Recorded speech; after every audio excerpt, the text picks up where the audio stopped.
আপনাকে কি দিয়ে যে ধন্যবাদ জানাবো, বীর মুক্তিযোদ্ধা আপনি। আমি আসলে সময় ক্ষেপণ করতে চাই না এই সংসদে। আমি একটা বিষয়ে আমার খুব বলতে ইচ্ছা করছিল কয়েকদিন ধরে, কিন্তু আপনার দিকে তাকিয়ে এই সংসদের সময় যাতে ক্ষেপণ না হয় সেই জন্য বলিনি। জেনারেল এমএজি উসমানীর নাম ঢুকতে আমি দেখি, এখন মনটা ভরে যায়।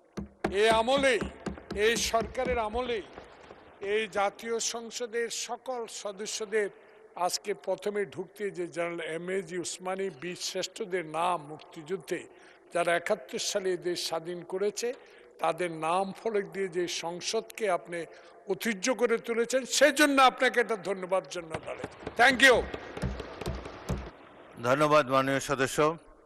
মুক্তিযুদ্ধ জাতির অহংকার এবং প্রধান সেনাপতি জেনারেল আতাউল গনি উসমানী এই দেশের একজন ক্ষণজন্মা ব্যক্তিত্ব এবং জাতির এক সূর্য সন্তান। তাদের নামে জাতীয় সংসদে এবং বীরশ্রেষ্ঠদের নামে সংসদের বিভিন্ন এলাকার নামকরণ করা হয়েছে, সেজন্য আমরা সবাই গর্বিত। আপনাদের সবাইকে ধন্যবাদ।